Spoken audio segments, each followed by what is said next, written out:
हो रहा है कि इन्ना आतईना कल कौसर।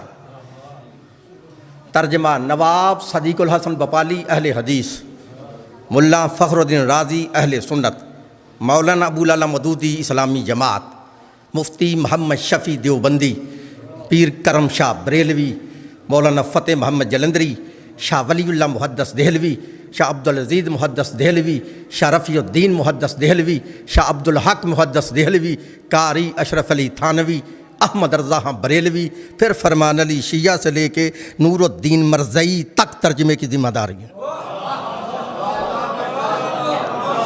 हर मुतरजम ने इस आयत का तर्जमा ये किया है और मैं तुम्हें समझाना रहा हूँ ये मुसलमानों ने कैसी बगावत की है कि इस सूरत का तर्जमा गलत करके लोगों को समझ नहीं आने दी कि इसका तर्जमा क्या है। ये तर्जमा ये कर रहे हैं कि इन्ना आतईना कल कौसर, ऐ मेरे हबीब हमने तुझे हौज़े कौसर अता किया है।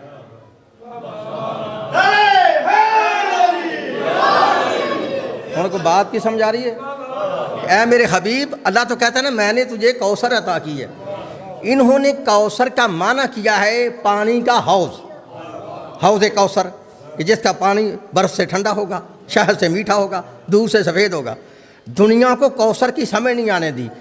पहले ये बताओ कि यह सूरत नाज़िल क्यों हुई थी, इसकी वजह क्या कि अल्लाह ने इसको नाज़िल क्यों किया था।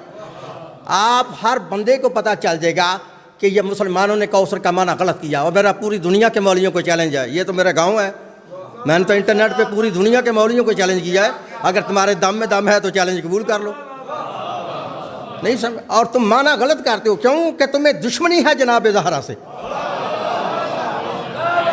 इसलिए तुमने माना गलत करके लोगों को समझ नहीं आने दी। तुमने कहा कि कौसर का मान है हौज़े कौसर, पानी का हौज़। लेकिन पहले मुझे बताओ तो सही अल्लाह ने सूरत को नाज़िल क्यों किया। ये बुखारी और मुस्लिम के जाके चेक कर लेना इसका शान नज़ूल जो मैं बयान करने लगा कि हज़रत नबी पाक को अल्लाह ने दो बेटे अता किए, एक का नाम कासिम था, दूसरे का नाम इब्राहिम था। दोनों बचपने में फौत हो गए। जब फौत हो गए तो मुशरिकीन मक्का ने नबी पाक को नऊज़ बिल्लाह ये ताने और मेने देने शुरू कर दिए कि इसके बेटे नहीं बचे, इसकी नस्ल ख़त्म हो गई है। उन बात को समझ आ रही है? जब मुशरिकीन मक्का ने अल्लाह के नबी को ये ताना दिया, ताना जनी की कि आपके बेटे नहीं बचे, लिहाजा बेटों से नस्ल चलती है, लिहाजा आपकी नस्ल जो है ये नऊज़ बिल्लाह ख़त्म हो गई है, तो नबी पाक परेशान हो गए। उन समझ आ रही है? जब नबी पाक परेशान हो गए ना तो लिखा उस वक्त अल्लाह ने इस आयत को सूरत को नाज़िल किया, ऐ मेरे हबीब इन्ना आतईना कल कौसर, तुम परेशान क्यों होते हो, हमने तुझे कौसर अता किया। अकल के अंदर नबी को ज़रूरत है औलाद की।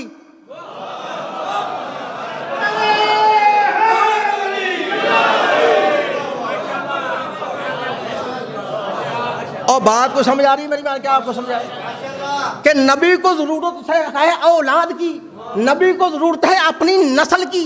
अच्छा मुझे को खड़ा होकर भी यही कह दे कि कारी साहब दुआ करो कि अल्लाह मेरी नस्ल चलाए, मुझे बेटा दे, मैं पानी की मोटर लगा दे, उनको समझ आई? मैं ये दुआ कर दूं अल्लाह से कि अल्लाह इसे घर में पानी की मोटर लगा दे, तो अल्लाह मोटर तो लगवा देगा लेकिन उसकी प्यास बुझ जाएगी। अब वो जो बुझ जाएगी, जब तक औलाद की नस्ल उसकी नहीं चलेगी उसकी प्यास नहीं बुझ सकती। अब नबी को जरूरत तो है नस्ल की। सलवात पर हम आवाज़ बुलंद।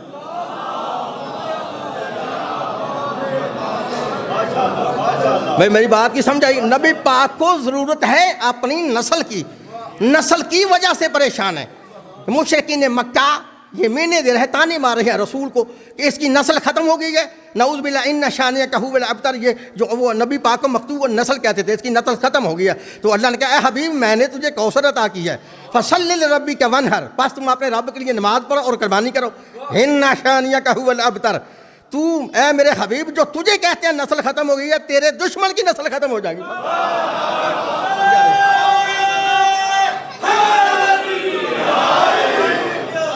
बात समझ आ रही है? ये कौसर का माना मैंने आपको समझाना है और ज़िंदगी भर मौलवियों के जाल से तुम निकल जाओगे। समझ आ रही ना? और तुम खड़े होकर से टोक लोगे तुम कौसर का माना गलत कर रहे हो।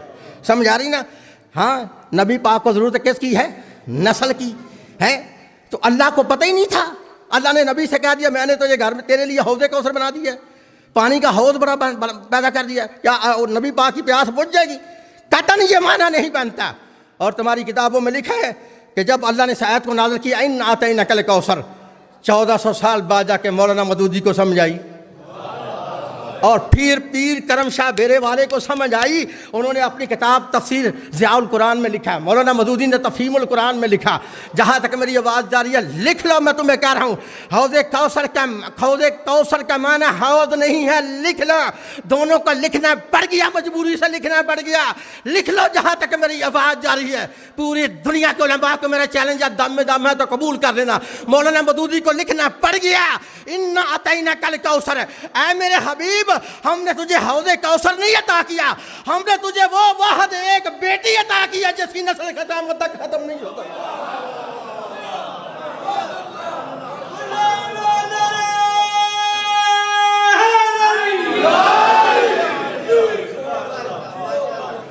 ऐ मेरे नबी, हमने तुझे वो फातिमा अता की है, मैंने तुमको वो फातिमा अता की है जिसकी नस्ल क़यामत तक खत्म नहीं हो सकती। इसके दुश्मन की नस्ल खत्म होगी। किसकी? इन्ना शानिया का हुवल अबतर, ये हबीब तुम्हारा दुश्मन ही बेनामो निशान रहेगा, उसकी नस्ल खत्म जाएगी, तुम्हारी नहीं। और देखो अल्लाह का कुलिया देख लो, तुमने कोशिश की है नबी के नस्ल को ख़त्म करने की, हर जगह पे की है ना, लेकिन फिर भी अल्लाह ने, अगर सारे भी सैयद तुम कत्ल कर दोगे दुनिया में से, तो फिर भी नस्ल को अल्लाह ने बचाया है।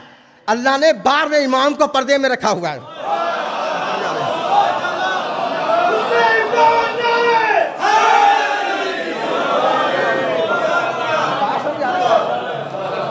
अल्लाह जो के जिम्मेदार है, अल्लाह कह रहे हैं इन्ना शानिया का हुवल अबतर, ये मेरे हबीब तेरा दुश्मन बेनामो निशान रहेगा, तेरी नस्ल क़यामत तक रहेगी। इसलिए नबी पाक ने फरमाया सारी दुनिया के हस्ब नसब ख़त्म हो जाएंगे, सारे हस्ब नसब ख़त्म क़यामत के दिन। ये कोई नहीं किसी को पता होगा कौन किसी का बेटा है, किसका बाप है, कोई नहीं, ख़त्म।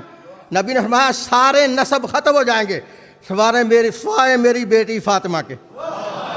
समझ आइए, हस्बो नसब रहेगा तो मेरी बेटी फातिमा का क़यामत तक रहेगा है। और किसी के सारे शजरे ख़त्म, पता ही नहीं किस शजरे का है, कौन है।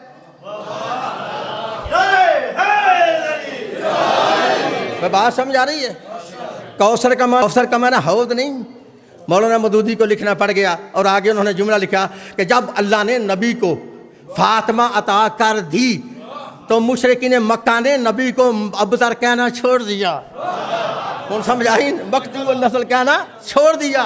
उनको पता चल गया कि अल्लाह ने बेटी वो अता कर दी है जिसकी नस्ल क़यामत तक ख़त्म हो सकती नहीं। इन्ना अतैना कल कौसर, ऐ हबीब मैंने तुझे वो फातिमा अता की है। अच्छा मुझे बताओ तो सही कि एक बेटी की नस्ल तो क़यामत तक तुम्हें नज़र आ रही है। उन्हें आपको समझना चाहिए मैंने क्या कहना है कि एक बेटी की नस्ल, एक बेटी से नबी की नस्ल क़यामत तक अल्लाह ने आबाद की है, तो दूसरी कहाँ है? बताओ ना कि नबी पाक की नस्ल किसी और से भी चलनी चाहिए? नहीं चल सकी, क्योंकि एक ही बेटी थी जिससे नस्ल नबी की चली है। तभी अल्लाह कह रहा है इन्ना अतैना कल कौसर, ऐ हबीब हमने तुझे कौसर अता की है। और इसके बदले तुमने क्या करना है? फसल ले रब्बी का वनहर, कि तुम अपने रब के लिए नमाज पढ़ो और कुर्बानी करो। अच्छा कुछ मलांगे क्या देते ना, पढ़ने का तो जिक्र ही नहीं कुरान में, कायम करने का जिक्र है। नमाज कायम करो, पढ़ना तो लिखे नहीं, उनको अरबी नहीं आती, हम उनको क्या कहें। ये है अल्लाह नबी से कह रहा है फसल ली रब्बी का वनहर, ऐ हबीब अपने रब के लिए नमाज पढ़ और कुर्बानी कर। इन नशानिया का हुवल अबतर, तुम्हारा दुश्मन ही बेनामो निशान रहेगा। समझ आ रही मेरी बात की? और दूसरी आयत फिर पढ़ा हूँ, सूरह अहज़ाब से चेक कर लेना, अगर कोई मौलवी कारी है तो लिख ले। अल्लाह हमारा है जहाँ दरूद वाली आयत है ना, उससे नीचे वाली मैं आयत पढ़ा हूँ। अल्लाह हमारा इन्नल्लज़ीना यूज़ुनल्लाह व रसूलहु ला रहमुल्लाहु फिद दुनिया वल आखिरह व अद्द लहुम अज़ाबम महीना। अल्लाह हमारा बेशक जिसने अल्लाह उसके रसूल को तकलीफ़ दी वो दुनिया में भी लानती है।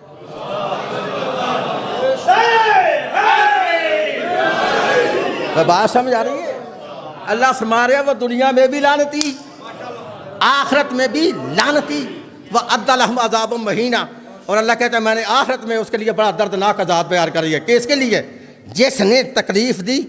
अल्लाह उसके रसूल को, अल्लाह उसके रसूल को जिसने तकलीफ दी वह दुनिया में भी लानत थी और आखिरत में भी लानत थी। अच्छा, हम देखना यह है कि अल्लाह को तकलीफ कैसे होती है। अल्लाह कहता है जिसने नबी को तकलीफ दी,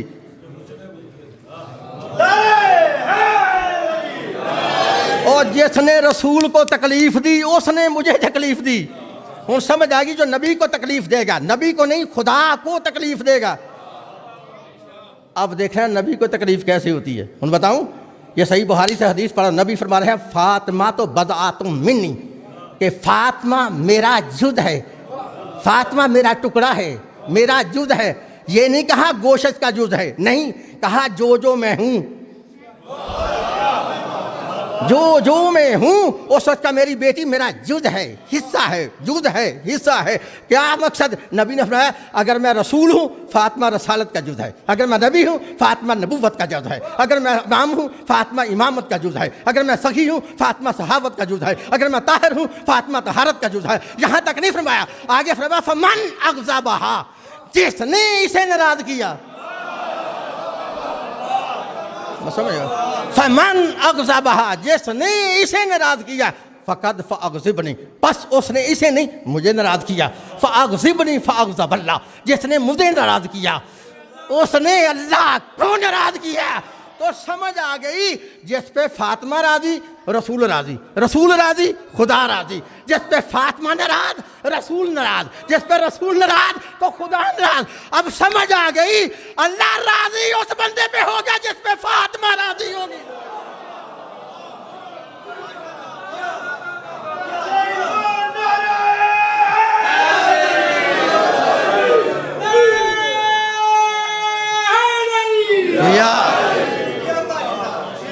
भाई को समझ आ रही है?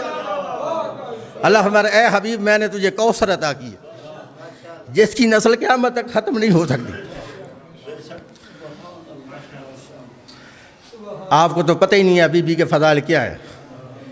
मैं बाहर बैठ के सुन रहा था, हर पढ़ने वाला अपने अंदाज में पढ़ रहा था। पहले उलमा से पूछो तुम्हें आज तक ये लैलतुल क़द्र का तर्जुमा नहीं आया, बहस तुम शियों से करते हो, आता तुमको तर्जुमा भी नहीं। लो इन्होंने तर्जुमा किया इन्ना अनज़लनाहु फ़ी लैलतुल क़द्र, हमने कुरान को लैलतुल क़द्र में नाज़िल किया। मेरा चैलेंज है पूरी दुनिया के मौलवियों को, इसमें अरबी लफ्ज़ में कुरान का लफ्ज़ दिखाओ, इस आयत में लफ्ज़ कुरान दिखाओ, कहाँ लिखा है कुरान दिखाओ, अरबी में दिखाओ कुरान कहाँ लिखा है। इन्ना अनज़लनाहु फ़ी लैलतुल क़द्र, ये हु वाहिद मुज़क्कर गैब की ज़मीर है। अल्लाह कह रहा है कुरान को नाज़िल नहीं किया, हमने उसको लैलतुल क़द्र में नाज़िल किया जो गैब में है।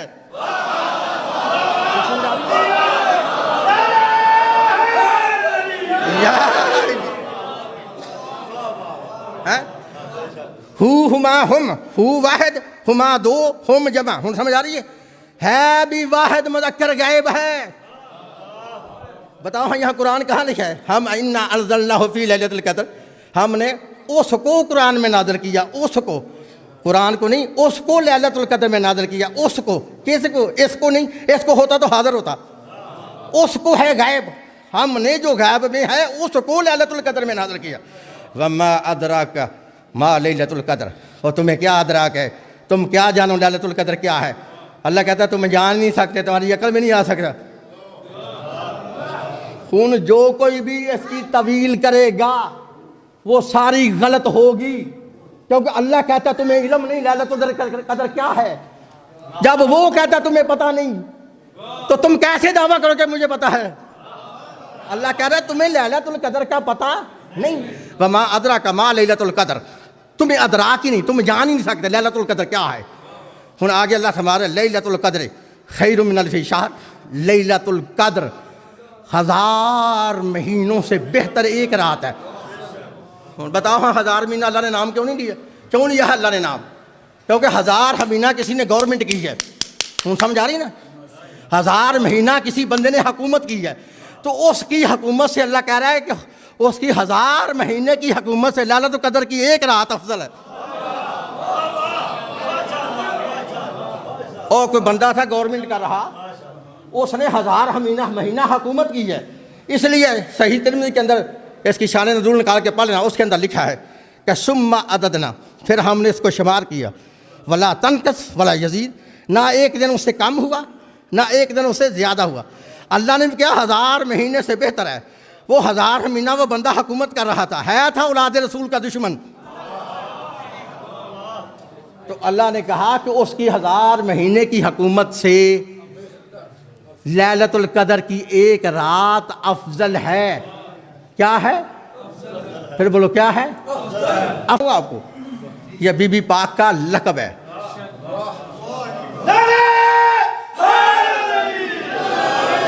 लैलतुल कदर जनाब ज़हरा का नाम है। किसका नाम है? बोलो जरा, किसका? किसका? कौन समझ आ रही है?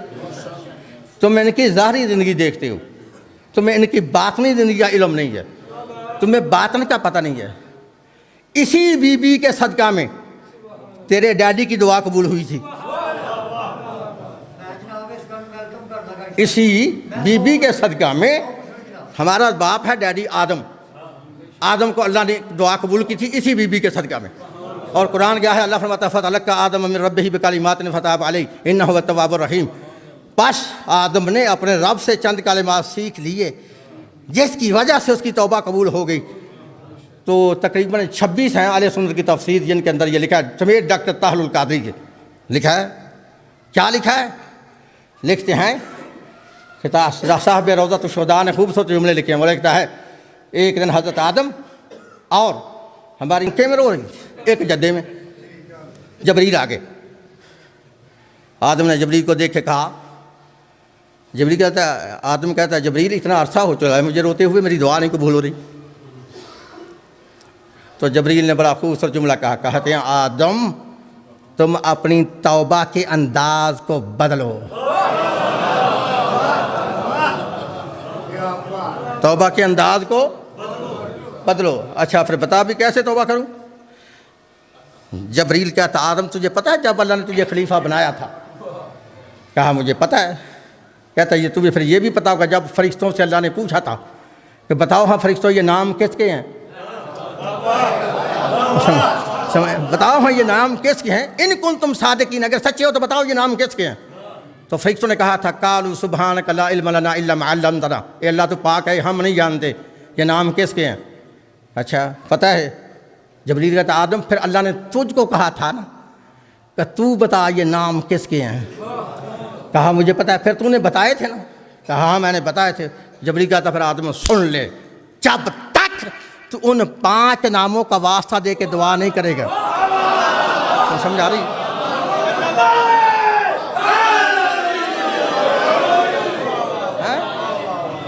जब तक तो उन 5 नामों का वास्ता दे के दुआ नहीं करेगा तेरी दुआ कबूल नहीं हो सकती। लिखा आदम ने जन्नतुल अदन की तरफ देखा तो क्या देखा? एक बीबी है जिसके सर पर सब्ज रंग का नूर बिखर रहा है, उसके ऊपर एक ताज है, सर के ऊपर ताज है, कानों में कीमती गोशवारे हैं और उस ताज पर 11 सितारे चमक रहे हैं। आदम ने जबरील से कहा, जबरील ये मुअज़्ज़मा कौन है? जबरील कहता आदम अपनी निगाहों को नीचे रखना।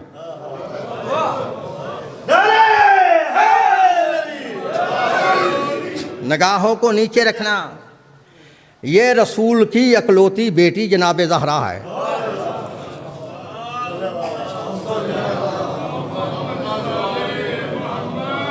अब उसने सवाल किया कि गले में जो हार है ये कौन है?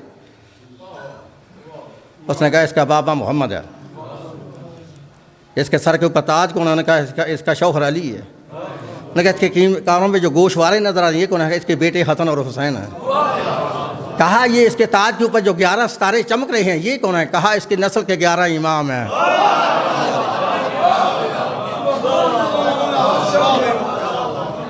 11 इमाम है। दुनिया वालों को समझ नहीं आ सकी कि तुम किन को अली के बराबर समझते हो। अली का ये 11वां बेटा है, 12वां अली खुद है और 11वां इमाम महदी है। मेरी समझ आ रही है ना?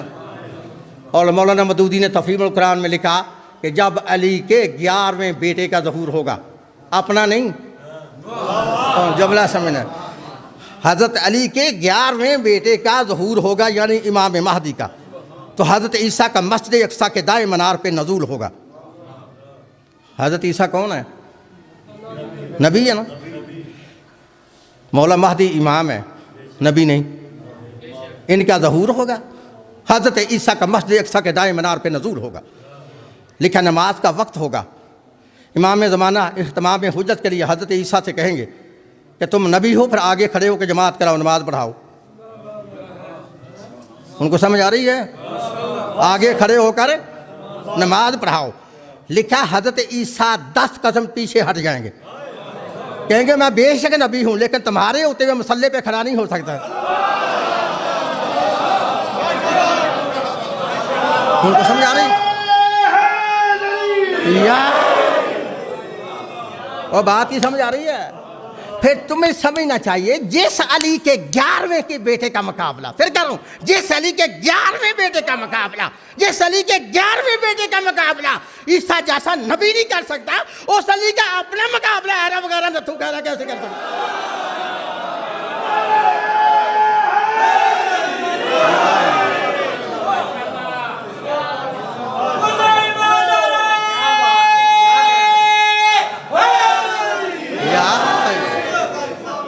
तो समझ आ रही है?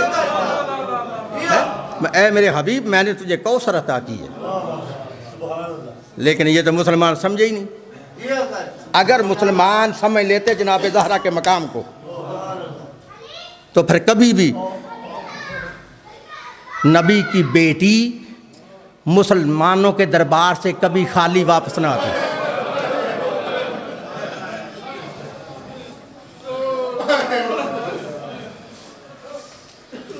नहीं ना समझा?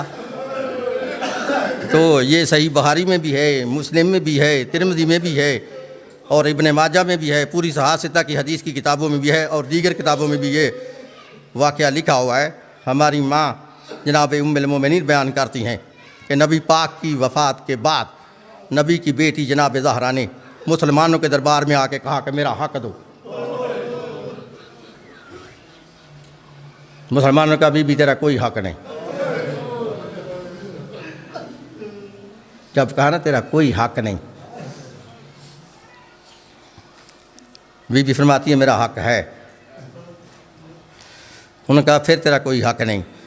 जब दूसरी मरतबा फिर कहा ना, और एक किताब सासिता की है, उसमें लिखा है कि जब तक बीबी की उम्र रही, ज़िंदा रही, तब तक मतवातर अपना हक़ मांगती रही। और मुसलमान मतवातर वही कहते रहे काला कज़ालिका, जो उन्होंने पहले दिन कहा था कि बीबी तेरा कोई हक़ नहीं। बीबी ने कहा मेरा हक़ है। जब उन्होंने हक़ ना दिया तो फिर लिखा है, दीगर किताबों में लिखा है कि कहते हैं अगर तेरा हक़ है तो अपने हक़ के गवाह साबित करो, गवाह पेश करो। तो इब्ने हजर मक्की ने इस वाक़े मोरका में बीबी के वो गवाह लिखे हैं जो बीबी ने अपने हक़ के लिए गवाह पेश किए थे ना। उनमें एक इमाम हसन है, एक इमाम हुसैन है, एक जनाब अली है, और एक उनकी नौकरानी है जिसका नाम जनाब उम्मे ऐमन। ये सारे गवाह जब बीबी ने मुसलमानों के दरबार में पेश किए तो कहते हैं हम इनकी गवाही नहीं मानेंगे, ये सारे तेरे रिश्तेदार हैं, कोई तेरा बेटा है, कोई तेरा शौहर है, या कोई तुम्हारी नौकरानी है, हम नहीं मानेंगे। मैं एक सवाल कहता हूँ मुसलमानों, तुम किस बेटी से, किस बीबी से गवाह पूछ रहे हो? तुम्हें ये पता नहीं रसूल की इकलौती बेटी है, तुम किससे गवाह तलब कर? बहरहाल बीबी ने गवाह दी है। उन्होंने कहा नहीं बीबी, ये बेटा तेरा हसन तेरा बेटा है, इसकी गवाही हम नहीं कबूल करेंगे। हुसैन तेरा बेटा है, गवाही नहीं कबूल करेंगे। हाँ, अली तेरा शौहर है, इसकी गवाही नहीं कबूल करेंगे। उम्मे ऐमन तुम्हारी जो है नौकरानी है, हम इनकी गवाही नहीं कबूल करेंगे। जब बीबी के सारे गवाह जटला दिए ना, तो बीबी ने खड़े होकर कहा अच्छा बताओ, तुम कहते हो ना हसन की गवाही मेरे हक़ में कबूल नहीं। तो उसने बादशाह की तरफ देख के कहा फिर सर उठा के मुझे बता, अगर हसन की गवाही मेरी हक़ में, माँ के हक़ में कबूल नहीं, तो फिर मरियम बतूल नहीं, क्योंकि मरियम की सदाकत की गवाही उसके बेटे हज़रत ईसा ने दी थी।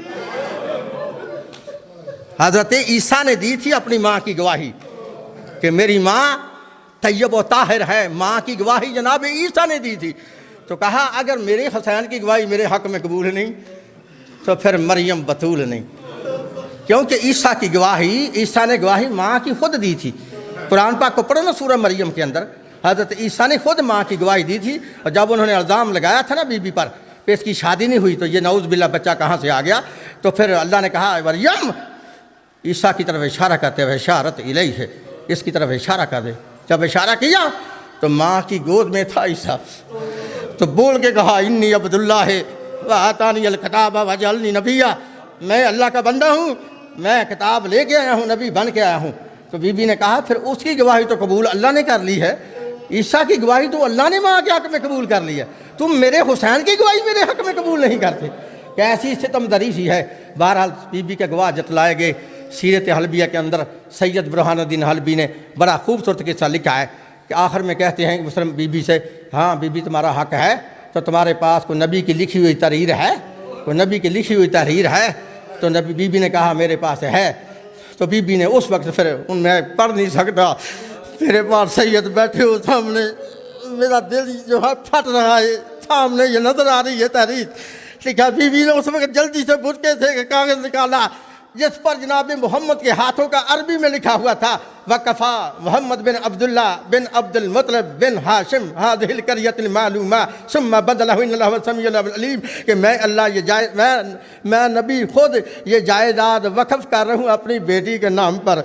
इसके बाद उनकी औलाद का हक़ है, उनके बाद उनकी औलाद का हक़ है, उनके बाद उनकी औलाद का हक़ है। और कहा सुनो सुम्मा बदलहु इन्नल्लाह समीउन अलीम, जो इसको बदलेगा अल्लाह देखने वाला भी है, सुनने वाला भी है। और मैं नाम नहीं लेना चाहता। लिखा कोई बंदा करीब खड़ा था, उसने जल्दी से उस सनद को पकड़ा, शक्कतहा शक्कतन, कागज़ के पुर्जे पुर्जे कर दिए, ज़मीन पर फेंक दिया, ऊपर पाँव से थूक कर रौंद दिया। जब बीबी के सामने बीबी की सनद चाक हुई ना, तो उस वक्त बीबी ने फिर एक नोहा पढ़ा था जिसको बहारी ने, इमाम बुहारी ने बुहारी में लिखा है कि जब बीबी के सामने बीबी की सनद चाक कर दी गई, फाड़ दी गई तहरीर, तो बीबी बोल के कहती है रोज़ा रसूल की तरफ देख के, अपने बाबे की कब्र की तरफ देख के फरमाती है कालत सुब्बत अलैया मुसाइबुन फलौ अन्नहा सुब्बत अलैया में सिर न ले लिया। और मेरे बाबा तेरे दुनिया से चले जाने के बाद मुझे फातिमा पर इतनी मुसीबतें आ गई, अगर वो दिन को आती तो स्यार आते हो जाती। अजरकुम अल्लाह अज़ादारो, बीबी को हक ना मिला। और बुरहानुद्दीन हलबी ने लिखा बीबी अकेली हक लेने के लिए नहीं गई थी, बीबी के साथ 70 मस्तूरों का पर्दा था, बीबी के आगे पर्दा, बीबी के पीछे पर्दा, बीबी के दाएं पर्दा, बीबी के बाएं पर्दा। पर्दों में गई, जब बीबी दरबार के पहले दरवाजे पे पहुंची तब वहाँ खड़े होके बहुत रोई।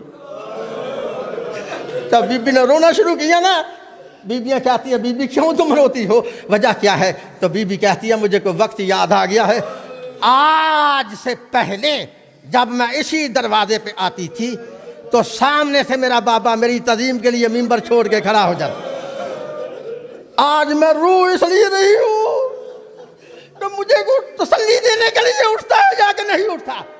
लिखा जब काफ़ी देर तक खड़ी रही, किसी ने पूछा कि तुम कौन हो, तो फिर खुद बुरके से आवाज़ दिया माशरल मुस्लिमीन, हे मुसलमानों अगर तुम्हें शौक़ नहीं मैं कौन सुनो, अना फातिमा तो बिन्त रसूलुल्लाह, मैं फातिमा बेटी रसूल की। कहते हैं क्यों आई हो? कहा अपना हक़ लेने के लिए आई हूँ। कहा बीबी तेरा कोई हक़ नहीं, बस वो आज़ादरो। सुनोगे जुमला, जब बीबी को हक़ ना मिला, बीबी रोती ही मुसलमानों के दरबार से घर की तरफ आ रही थी, तो छोटी सी जनाब ज़ैनब थी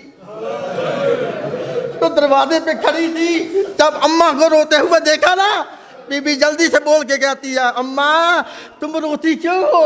कोई बात नहीं, अगर मुसलमानों ने तेरा हक नहीं दिया तो आप रोती क्यों है? आप ना रोए। सुनोगे जुमला, बीबी ने क्यों जवाब दिया था?